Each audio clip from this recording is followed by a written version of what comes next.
الحمد لله رب العالمين والصلاة والسلام على رسوله الكريم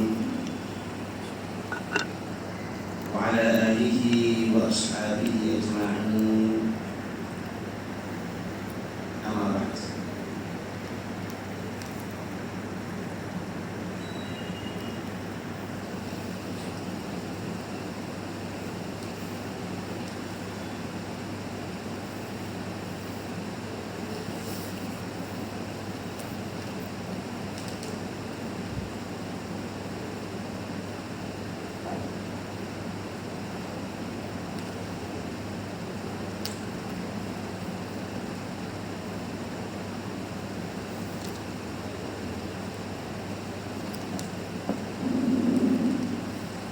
أعوذ بالله من الشيطان الرجيم. بسم الله الرحمن الرحيم.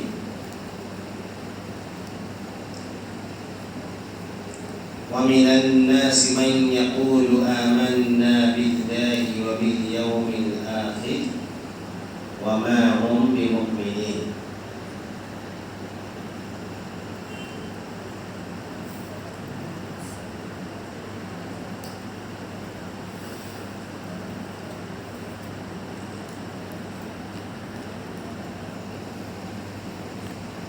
وَمِنَ النَّاسِ اور لوگوں میں سے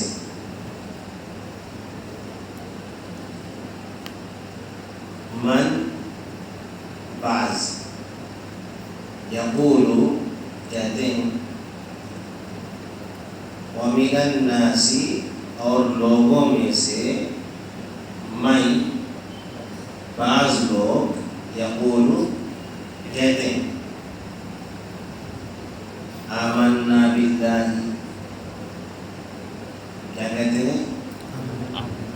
ہم ایمان لائے اللہ پر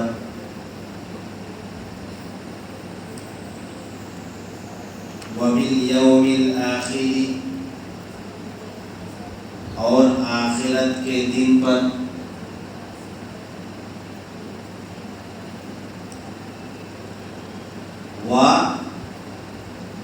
حالانکہ وما ہم تو وما ہم میں جو وا ہے اس وا کا معنی کیا ہے؟ حالانکہ حالانکہ ما نہیں ہے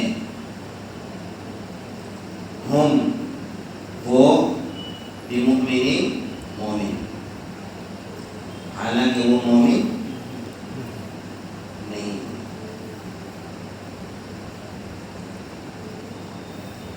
ترجمہ سمجھ میں آ گیا؟ ایک بار اور کر دوں. وَمِنَ النَّاسِ اور لوگوں میں سے من بعض لوگ یقولو کہتے ہیں آمنا ہم ایمان لائے باللہ اللہ پر وبالیوم الآخر اور آخرت کے دن پر وہ حالانکہ ما نہیں ہیں ہم وہ بمؤمنین مومن حالانکہ وہ مومن نہیں ہیں. کہتے تو ہیں کہ ہم ایمان لائے اللہ پر اور یوم آخرت پر حالانکہ وہ مومن نہیں ہیں.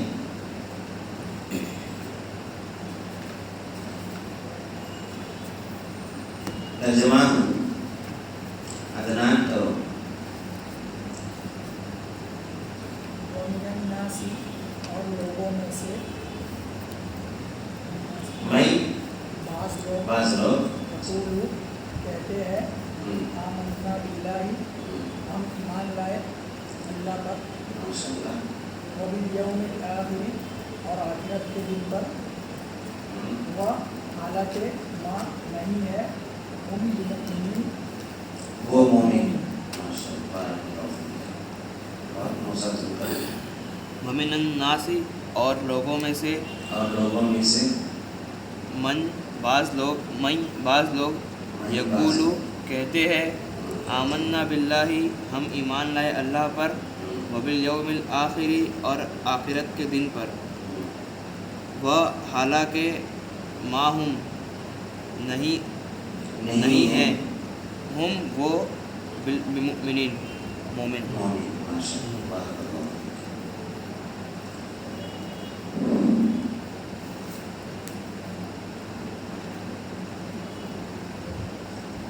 اس سے پہلے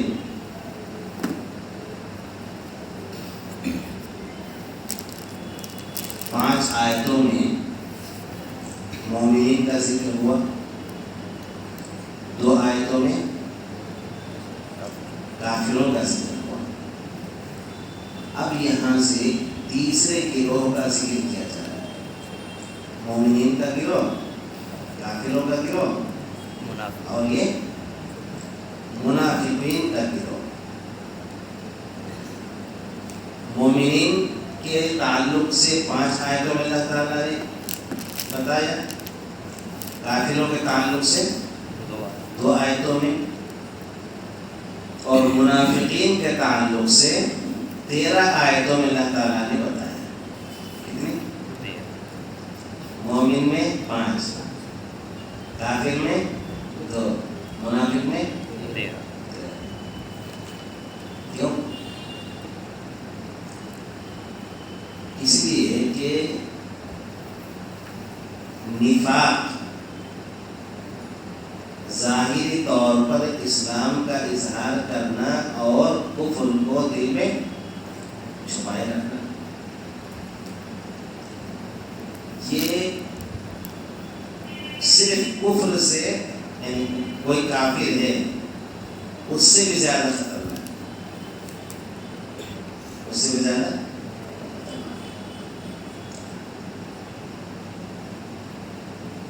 اس وجہ سے بھی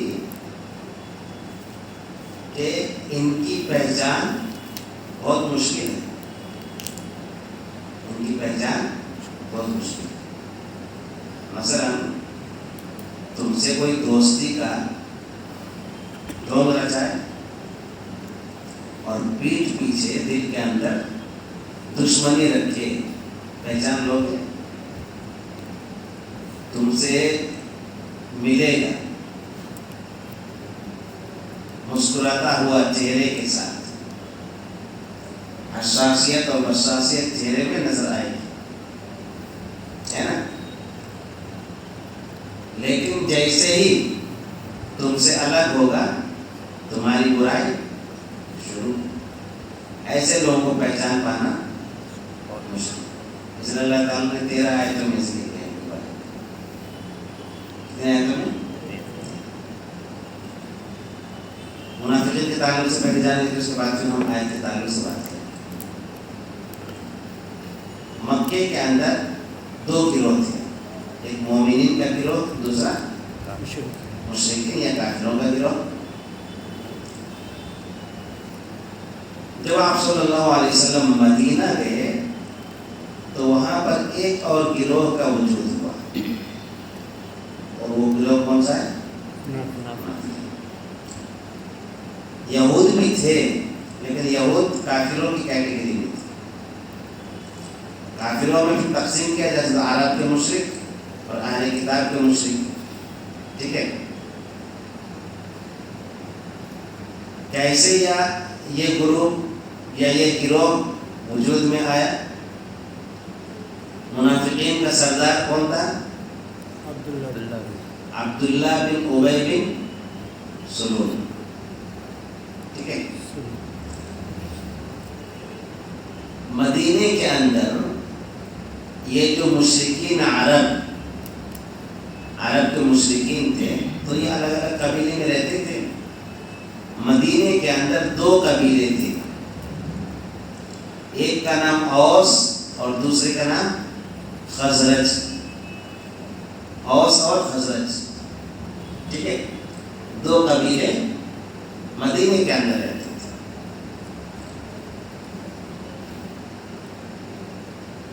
یہودی جو قبائل تھے, یہود کے 2 قبیلے کا تعلق خزرج سے تھا اور ایک قبیلہ بنو قینقاع کا تعلق اوس سے تھا. مدینے کے اندر اوس اور خزرج بہت سارے مسائل کو لے کر آپس میں لڑتے بھی رہتے تھے، لیکن عبداللہ بن ابی کا مقام و مرتبہ دونوں قبیلے میں بہت بلند تھا۔ دونوں قبیلے کے لوگ بہت زیادہ مانتے تھے اس کو، عبداللہ بن ابی بن سلول کو۔ یہ نبی صلی اللہ علیہ وسلم کی ہجرت جب نہیں ہوئی تھی مدینے کے اندر، تو آپ کی ہجرت سے پہلے اوس اور خزرج والے مل کر اپنا ایک سردار چننا چاہتے تھے، اور سب کا اتفاق ہوا کہ عبداللہ بن ابی بن سلول کو سردار بنا لیا جائے۔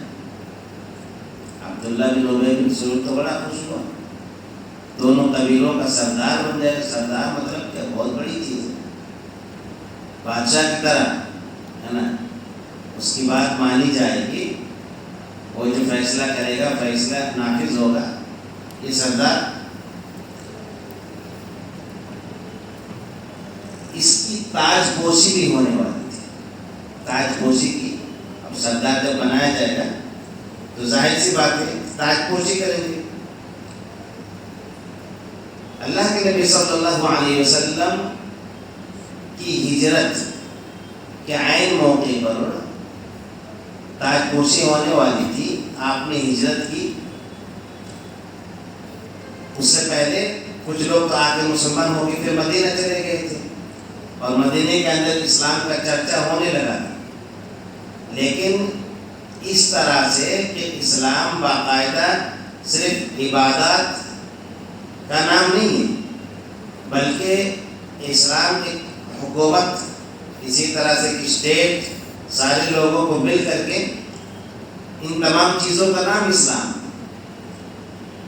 تو اگرچہ کہ مدینے کے اندر اسلام پہنچ چکا تھا، لیکن پھر بھی وہ لوگ عبداللہ بن ابی بن سلول کی تاج پوشی کی تیاری کر رہے تھے۔ اتنے میں اللہ رب العالمین کی طرف سے ہجرت کا حکم ہوا، اور آپ نے ہجرت کی مدینے کی طرف۔ آپ جب مدینہ چلے گئے تو اوس اور خزرج کی پوری توجہ اللہ کے نبی صلی اللہ علیہ وسلم کی طرف پھر گئی، کیونکہ آپ نبی تھے۔ نبی اللہ تعالیٰ کے پاس سے وحی آتی ہے، فرشتے آتے ملنے کے لیے، فرشتے وحی لے کر، تو کون نہیں مان گے اس انسان؟ جو اسلام لا چکے تھے وہ بالکل آپ صلی اللہ علیہ وسلم کی طرف مڑ چکے۔ اب جب تاج پوشی والی بات بھی ختم ہو گئی، عبداللہ بن ابی بن سلول کی تاج پوشی والی بات ختم ہو گئی، کیونکہ نبی صلی اللہ علیہ وسلم جب مدینہ گئے تو آپ نے خود سب سے پہلے آپس میں اتحاد و اتفاق اور بھائی چارے کے معاملے کو اٹھایا، اور اس معاملے کو سلجھایا کہ مہاجرین اور انصار کے درمیان بھائی چارہ قائم کیا جائے۔ اور اس طرح سے مدینے کے اندر ایک چھوٹی سی ریاست آپ صلی اللہ علیہ وسلم نے قائم کی۔ پھر مسجد نبوی کی تعمیر بہت جلد ہو گئی۔ تو اس طرح سے گویا کہ پوری کی پوری توجہ اوس اور خزرج کے قبیلوں والوں کی کدھر ہو گئی؟ اللہ کے نبی صلی اللہ علیہ وسلم کی طرف۔ ٹھیک ہے، اب یہ سند کیا ہے؟ کون؟ عبداللہ بن۔ اب ظاہر سی بات ہے، انسان ہے، اب اللہ کے نبی صلی اللہ علیہ وسلم کی طرف پوری توجہ، تو نفرت پیدا ہو گئی، نفرت دل کے اندر بڑھ گئی۔ آپ صلی اللہ علیہ وسلم سے بغض اور حسد اور کینہ کپٹ کوٹ کوٹ کر عبداللہ بن ابی بن سلول کے اندر بھرا ہوا تھا۔ تو اب یہ ہے کہ لوگ اللہ کے نبی صلی اللہ علیہ وسلم کی طرف متوجہ، پھر آپ کو ڈائریکٹ کچھ کہہ نہیں سکتے تھے، یہ ڈائریکٹ جو ہے کچھ کہہ نہیں سکتا تھا کہ حملہ کر دے یا کچھ اور کر دے، کیونکہ دیکھ رہے کہ سارے لوگ انہیں کی طرف متوجہ۔ تو انتظار کرنے لگا کہ ٹھیک ہے یہ آیا ہے، اور یہودیوں کے ساتھ مل کے سازش کرنے لگا، عرب کے ساتھ مل کر سازش کرنے لگا کہ کسی طرح سے ان پہ صفایا ہو جائے۔ ابھی کتنے ہیں بہرحال مٹھی پر ہیں, کتنے ہیں لوگ, 200-400 لوگ ہیں. تو ایسے ہی کر کے وہ انتظار کرتے رہے کہ قریباً 2 سال کے اندر غزوہ بدر کا واقعہ پیش آیا, اور غزوہ بدر کے اندر مسلمانوں کو بہت زبردست فتح نصیب ہوئی. معلوم ہے نا, 313 کے تعداد میں تھے, 1000 کی تعداد سامنے تھی. ان کے پاس کوئی ہتھیار وغیرہ بھی صحیح طور پر نہیں تھے, لیکن اس کے باوجود ان کو میدان جنگ میں دھول چٹایا, بھاگ کھڑے ہوئے سارے کے سارے. پھر شہید بہت سارے مشرکین کو قتل کر دیا گیا, 70 کو قتل کیا گیا, 70 کو قیدی بنا لیا گیا, مال غنیمت لوٹ لیے گئے, اور مکہ کے بڑے بڑے سردار قتل کر دیے گئے. عتبہ, شیبہ, ابو لہب, ابو جہل, سب ختم. یہی سارے تھے مکہ کے اندر زیادہ طاقتور ہر اعتبار سے. تو مسلمانوں کی اتنی زبردست فتح دیکھنے کے بعد منافقین جو عبداللہ بن ابی بن سلول اس کے بھی چہرے چپیٹے تھے. ایسے تو کہ سارے لوگ مسلمان ہو گئے, بہت سارے لوگ عبداللہ بن ابی بن سلول کی طرف آ کے بولتے بھی تھے کہ ارے تمہاری تاج پوشی ہونے والی تھی, لیکن یہ کیا ہو گئے یہاں پر. تو اس کے بھی کچھ چہرے چپیٹے تھے. تو عبداللہ بن ابی بن سلول نے دیکھا کہ مسلمانوں کی زبردست فتح ہوئی, اور مکے کے ان 1000 جو میدان میں جنگ کے لیے آئے تھے خدیڑ دیا ان لوگوں نے 313 کی تعداد. تب عبداللہ بن ابی بن سلول نے دیکھا کہ مدینے میں اگر رہنا ہوگا تو پھر کھلا مخالفت کر کے ہم نہیں رہ سکتے, اور ہمارا بھی حاصل ہوگا جو مکہ والوں کا ہوا تھا.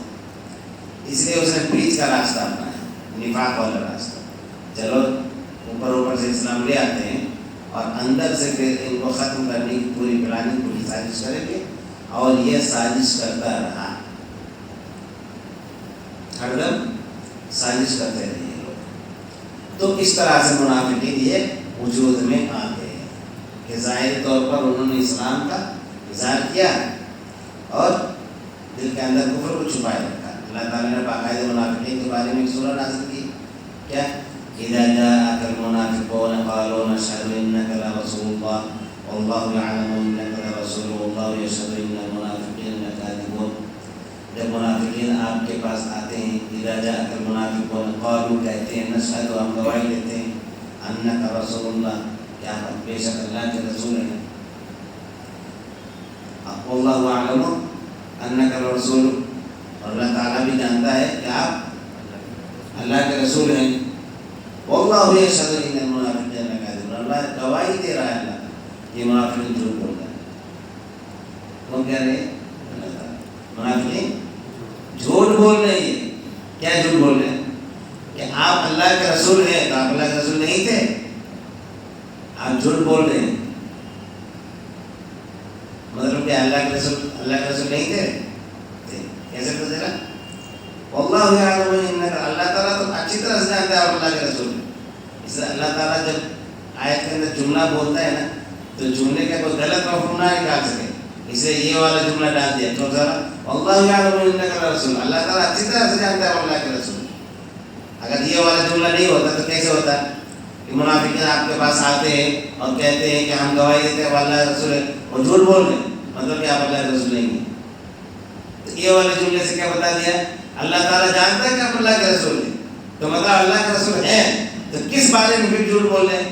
یعنی وہی جو کہہ رہے ہیں کہ ہم گواہی دے رہے ہیں کہ آپ اللہ کے رسول ہیں, تو ان کے دل کے اندر یہ بات نہیں ہے, آپ کو اللہ کے رسول نہیں مانتے ہیں, اس سلسلے میں وہ جھوٹ بول رہے ہیں.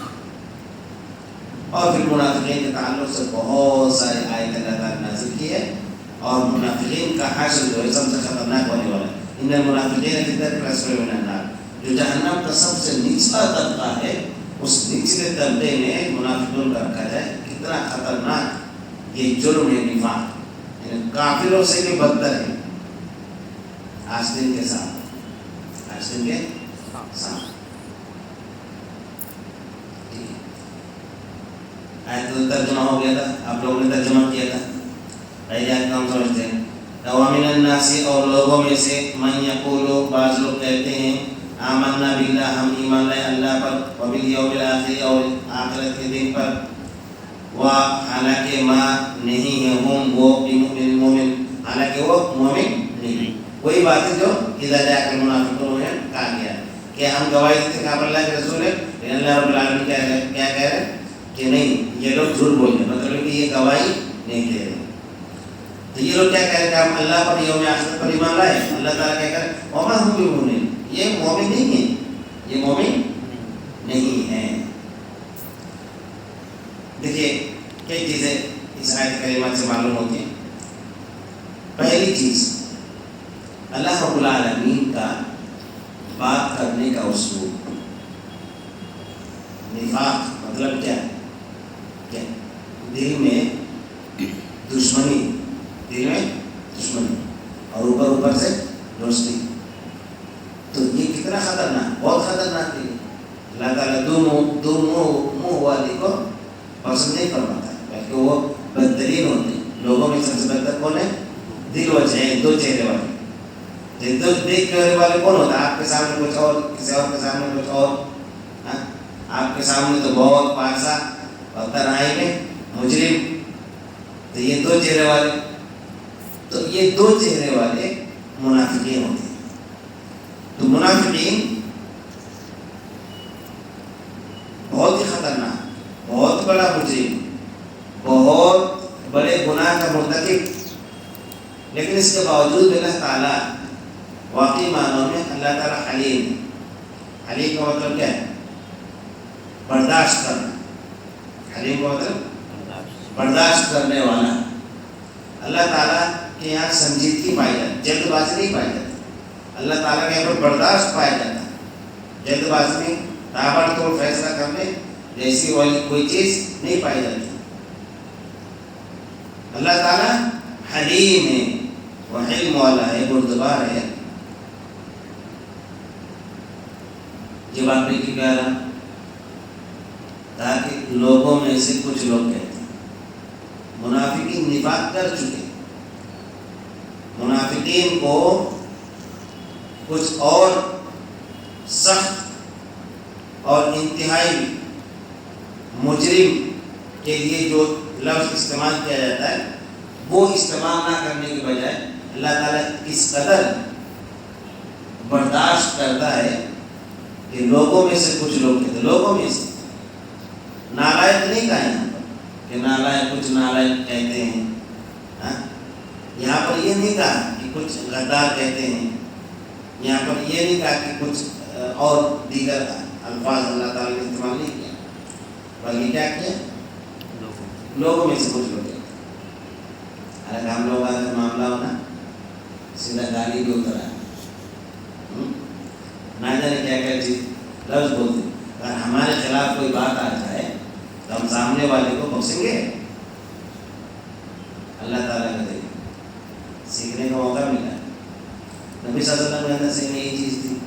لوگوں کو کیا ہو گیا, دیکھ رہے کہ کوئی غلطی کر رہا ہے, پھر بھی آپ صلی اللہ علیہ وسلم نہیں بول رہے کیا کر رہے ہو, ایسے نہیں. ممبر پہ کھڑے ہو, لوگوں کو کیا ہو گیا کہ لوگ ایسا کر رہے ہیں, لوگوں کو کیا ہو گیا کہ لوگ ایسا نہیں کر رہے ہیں, لوگوں کو کیا ہو گیا.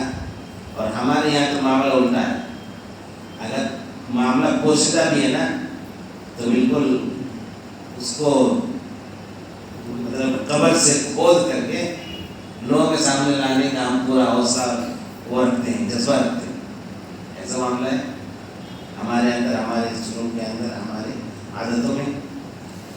تو دیکھیں کچھ لوگ کیا ہے, کچھ لوگ کہتے ہیں, لوگوں میں بعض لوگ کہتے ہیں, اگر ترجمہ کریں گے کچھ لوگ کہتے ہیں, اور کچھ لوگ سے مراد وہی منافقین. تو اللہ تعالیٰ سے ہمیں بات کرنے کا طریقہ بھی سیکھنا چاہیے.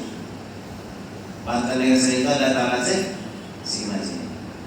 عورت کے بارے میں پڑھا تھا کہ عورت جو ہے بات کرتی تھی اور وہ پورا واقعہ تھا, اور کس انداز میں بات کرتی تو پڑھنے کے زمانے میں نے پڑھا تھا. تو وہ آپ ہر سوال کا جواب یا کوئی بھی بات ہوتی تھی تو قرآن سے ہی بات کرتے تھے, اور وہ ایک باقاعدہ کیسے کرتے تھے, لکھا ہوا رہا اس میں. اور اتنا بہترین اسلوب. مطلب اگر یہ کہ ہم اپنی زندگی کے اندر ہر چیز میں قرآن کو اپنا لینا تو پھر زندگی واقعی معنی میں زندگی بن جائے. یہاں پر کتنے بہترین اللہ تعالیٰ نے سکھایا کہ جلد بازی نہیں کرنا ہے, تابڑتوڑ فیصلہ نہیں لینا ہے, کسی کے تعلق سے تشدد نہیں برتنا ہے, اگرچہ کہ وہ غلط ہے, اگرچہ کہ وہ غلط ہے. آپ صلی اللہ علیہ وسلم کے اندر بھی قوت برداشت کتنا تھا, اس سے ایک واقعہ بتا دوں. ایک مرتبہ آپ صلی اللہ علیہ وسلم غزوہ حنین کے بعد جیسے اپنے اعتبار سے سب کو مال غنیمت دیا ہے, فلاں کو فلاں کو فلاں کو, نئے نئے مکہ کے سردار مسلمان ہوئے تھے تو ان کو بھی آپ صلی اللہ علیہ وسلم نے دے رہے کچھ زیادہ ہی تھے, تعریف قلب کے لیے دینا چاہیے. وہ تو آپ صلی اللہ علیہ وسلم کے اوپر تھا فیصلہ, اور آپ بالکل عادت کے ساتھ فیصلہ کرتے تھے. تو آپ نے دیا تو کچھ لوگوں کو اچھا نہیں لگا, کچھ لوگوں کو اچھا نہیں لگا. تو ایک ایسے اعرابی تھے, اعرابی بدو دیہات میں رہنے والے, اور آج کے زمانے میں بھی عرب کے اندر جو اعرابی ہوتے ہیں ان کے یہاں سختی پائی جاتی ہے, بہت تشدد ہے نا. تو تشدد کا لفظ مناسب نہیں ہے, بلکہ ان کے ذہن میں سختی پائی جاتی ہے. تو آپ صلی اللہ علیہ وسلم کو ہم چادر پکڑ کے پیچھے سے کھینچ دیا. وہ جو عربی تھا کیا کیا, پیچھے سے کھینچ دیا, اور آپ صلی اللہ علیہ وسلم گر گئے. اٹھے, اس نے پھر کہا کہ آپ نے فلاں فلاں فلاں کو زیادہ دیا, مجھے کم دیا. تو اب دیکھیے کہ اگر ہم اور آپ ہوتے تو کیا کرتے. آپ اٹھے, اس کو دیکھ کر آپ نے صرف مسکرایا اور کہا اس کو اور بھی دے دو, اس کو اور بھی دے دو. تو کس قدر قوت برداشت کہ کھینچ کر کے, وہ بھی ذرا سوچو تو تم میں سے کسی کا اگر کوئی ایسے مذاق میں گرا دے اتنا بڑا مسئلہ, لیکن اگر مجھے تمہارے سامنے گرا دے تو جیسے میں ایک امام ہوں, ایک امیج ہے میرا, تو اگر مجھے گرا دے تمہارے سامنے تو اور برا لگے گا بہت زیادہ. اور صحابہ کے سامنے اللہ کے نبی صلی اللہ علیہ وسلم کا رتبہ مقام مرتبہ, اور صحابہ کے سامنے گرا دیا. صحابہ بالکل غصے کے مارے بالکل مارنے دوڑے تھے, لیکن نبی صلی اللہ علیہ وسلم نے روک لیا. پھر آپ نے مسکرایا اور اس کے بعد روک دے دیا. تو یہ اصل میں کیا ہے, کیسے آپ صلی اللہ علیہ وسلم کو یہ سب حاصل ہوا. ظاہر سی بات ہے کہ قرآن کے اسلوب سے اللہ رب العالمین نے خود یہ تعلیم دی. تو کہا کہ آمنا باللہ وبالیوم الآخر. دیکھیں ایمان میں صرف یہاں پر دو کے ذکر ہے, دو کا ذکر ہے, ایک تو اللہ پر ایمان, دوسرا آخرت پر ایمان. تو یہ اللہ پر اور آخرت پر ایمان بہت اہم ہے, بہت اہم ہے. آگے چل کر کے انشاءاللہ کہیں خاص مناسب جگہ میں یہ اللہ پر ایمان اور آخرت پر ایمان کیوں بار بار آتا ہے اس کی تفصیل میں بیان کروں گا. یہاں پر آپ جانیں کہ انہوں نے کیا کہا, ہم اللہ پر اور یوم آخرت, یعنی منافق بھی جانتے تھے کہ اللہ پر اور یوم آخرت پر ایمان لانا ہے, کسی چیز کا انکار نہیں کیا جا سکتا ایمان کے پابندی سے. اللہ رب العالمین کی طرف سے کہا کہ وما هم بمؤمنین, وہ مومن نہیں ہیں. تو اللہ تعالیٰ کی طرف سے بالکل کلیئر کٹ بات ہوگی کہ منافق مومن نہیں ہے. آگے پھر منافقت کے بارے میں ایک آیت ہوئی, اور کتنے آیتیں ہیں, 12 آیتیں اور ہیں. تو انشاءاللہ 12 آیتیں اگلے دروس میں آپ کے سامنے اس کی تفصیل بیان کی جائے گی. اللہ رب العالمین سے دعا ہے کہ اللہ تعالیٰ ہمیں قرآن پڑھنے, سمجھنے, قرآن کی باتوں پر عمل کرنے کی توفیق عطا فرمائے. منافقت کے بارے میں جو تفصیل بتائی گئی تھی, اس کو معلوم تھا اس سے پہلے مدینے میں منافق آپ صلی اللہ علیہ وسلم گئے, عبداللہ بن ابی بن سلول, تاج پوشی ہوئی, یہ سب معلوم تھا, آپ کو معلوم ہے نا. تو یہ تاریخ کی چیزیں, یہ سب بھی باتیں کیا ہے, یاد رکھنے کی چیزیں ہوتی ہیں, ہمیں یاد رکھنا چاہیے, کیونکہ اس کے ذریعے سے پھر ہم قرآن کی تعلیم کو مکمل کر سکتے ہیں. سبحان اللہ و بحمدہ, اشہد ان لا الہ الا انت, استغفرک و اتوب